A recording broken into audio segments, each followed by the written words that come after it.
Tanggal 1 Januari hujan, Masya Allah, hujan gak berhenti-berhenti. Terus tiba-tiba kita qiyamul lail di Masjid Raya Bintaro nih, sholat tahajud, pulang ke rumah kita nggak banjir. Tiba-tiba apa kata kita? Ya Allah, mungkin kampung ini nggak banjir gara-gara saya tahajud. Coba kalimat itu kan di dalam hati tuh, Masya Allah. Ente kalau ketemu orang itu tombak aja, tombak. Sombongnya nggak karu-karuan, coba kan. Sesungguhnya seseorang yang menjaga dirinya, mengikhtiarkan untuk mencari pendampingnya yang saleh dan saleha, tapi ternyata usianya sudah lebih dulu oleh Allah Subhanahu wa taala diangkat ruhnya, belum ditemukan pendampingnya di dunia, maka kata Allah Azza wa Jalla, aku jamin dia akan mendapatkan bidadari-bidadari surga. Ada juga nikah, ente nikah, kenapa? Kalau jomblo bahaya di surga. Lah kok bisa? Ya nanti giliran di surga ente dapat bidadari. Bidadari tanya, oh Ahmad ya? Iya. Jomblo ya? Lah kok tahu ya? Bilang, oh ya udah kalau gitu kita temenan aja ya. Lah masa bisa dari temenan doang?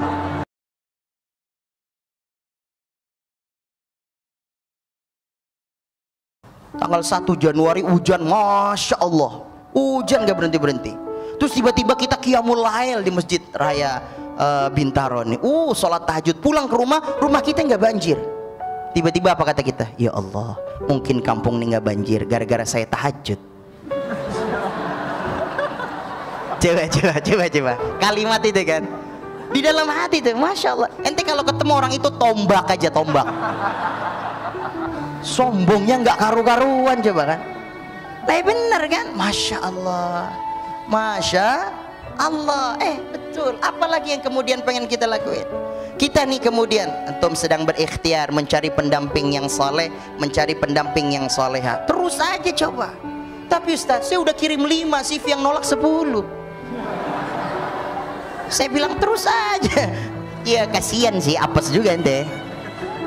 Tapi terus aja, percayalah, karena nanti capeknya itu akan hilang, lelahnya itu akan hilang di saat bidadari-bidadari surga sudah menunggumu.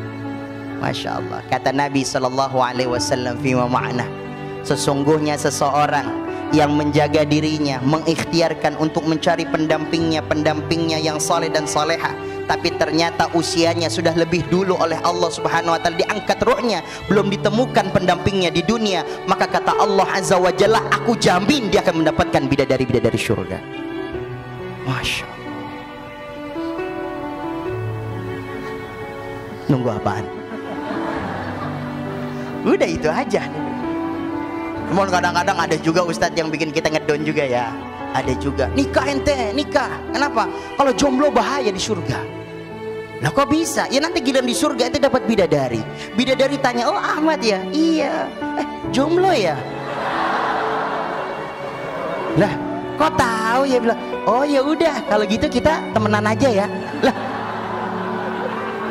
masa bisa dari temenan doang? Oh enggak, ini cuman seru-seruannya ustadz-ustadz aja. Karena bidadari itu Masya Allah, bidadari surga itu kalau minum air putih kayak gini, air putih nih, kalau diminum kayak begini, contoh nih ya, bismillahirrahmanirrahim. Masya Allah. Kalau sekali kan nggak boleh, 2 kali ya. Ganjilnya 3 kali. Mohon maaf. Diminum itu, kalau ini kan ya mohon maaf, ini kan yang nyontohin bukan bidadari, bidadara. Jadi air putihnya tuh nggak kelihatan. Bidadari surga itu di lehernya itu kelihatan. Awas lu nanya, Ustadz lehernya mana? Gua tabok lo, Ustadz bully. La ilaha illallah. Udah pokoknya ikutin aja. Kalau dia minum itu dari tenggorokannya kelihatan airnya, Masya Allah, la ilaha illallah Muhammad Rasulullah. Kalau bidadari surga itu meludah, gitu. Nggak tahu sih gimana dia ngeludahnya. Contoh aja apa? Gitu nggak tahu saya. Nggak ngerti bunyinya kayak apa. Nah kalau udah saya di surga saya kasih tahu dah.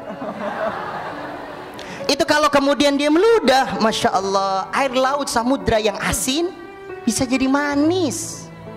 Masya Allah. Makanya kalau kemudian kamu bilang, ada yang bilang kepada dirimu akhwat, Masya Allah kamu bidadari surgaku. Masa sih mas? Coba yuk ke laut mas.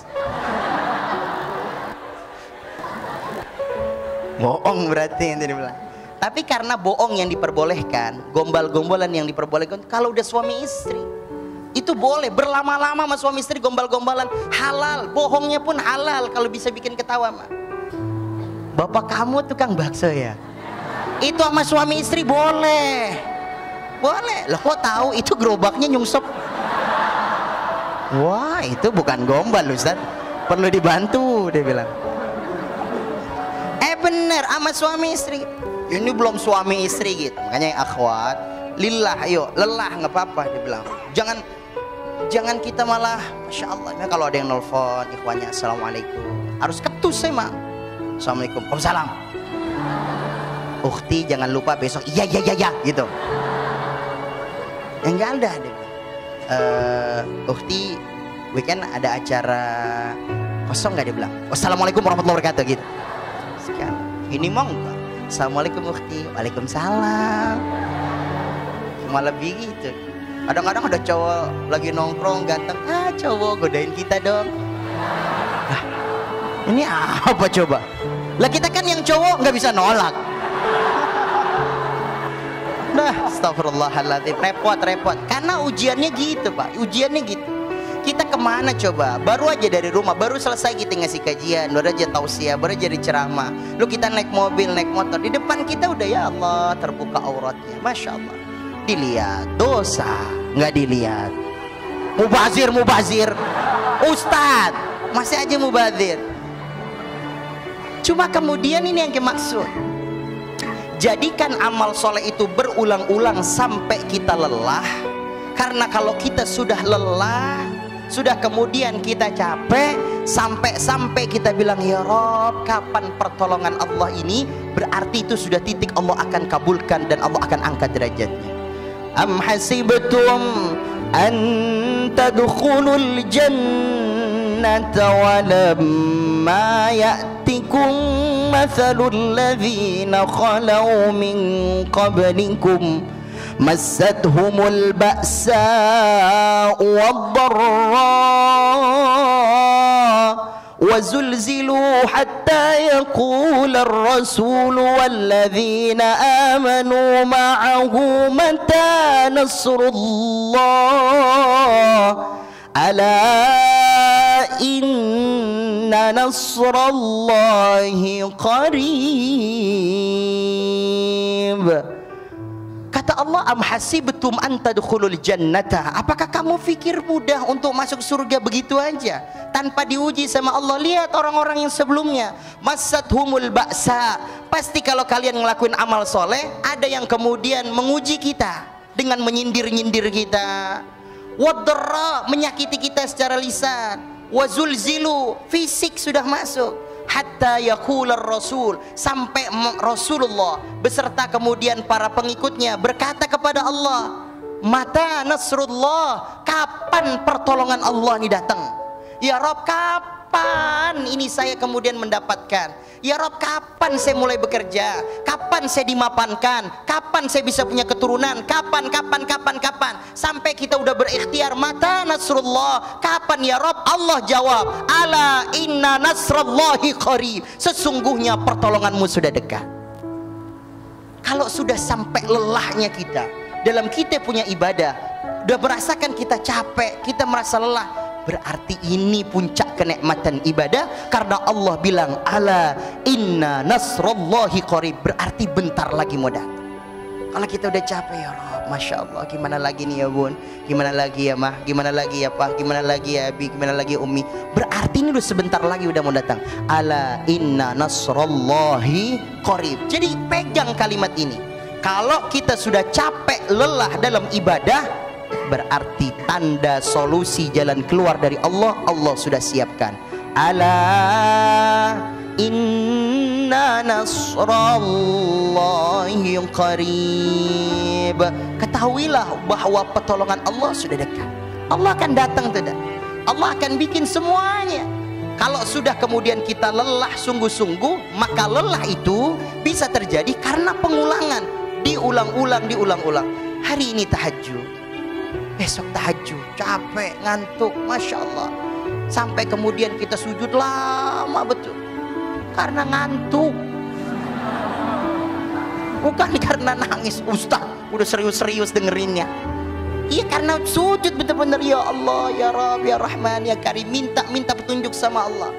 Baru nanti Allah kirimkan bala bantuannya, apapun bentuknya dan bagaimanapun. Makanya kata Nabi SAW, badiru bil a'malis salih, terus menerus melaksanakan amal soleh sampai kemudian kita ngerasa sudah lelah, letih capeknya akan hilang, pahalanya akan terus berjalan. Artinya abang, artinya bunda, artinya ikhwan, artinya akhwat, artinya dari setiap yang kemudian kita lakukan, meskipun kita capek, lelah, belum dapat apa yang kemudian kita inginkan, semua prosesnya Allah udah jadikan itu kebaikan demi kebaikan. Bukankah itu indah kan?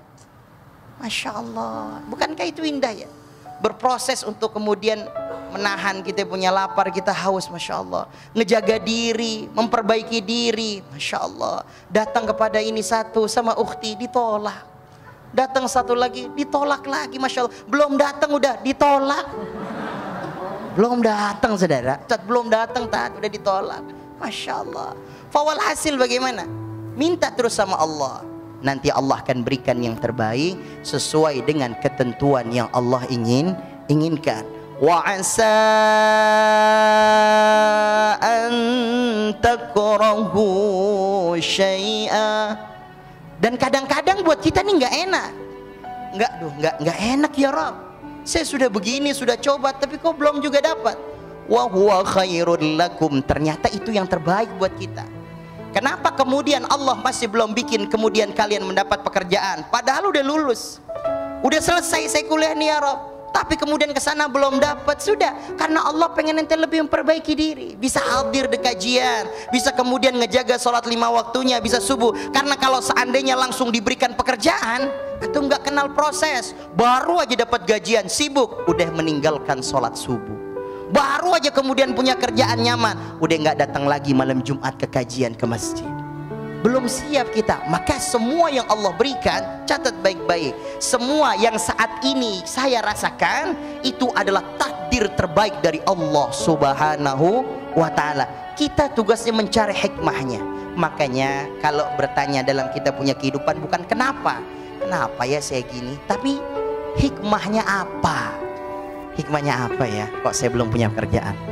Oh, ini hikmahnya, bisa datang ke pengajian. Masya Allah, alhamdulillah. Hikmahnya apa ya? Kok saya belum menikah? Oh, ini biar saya jomblo.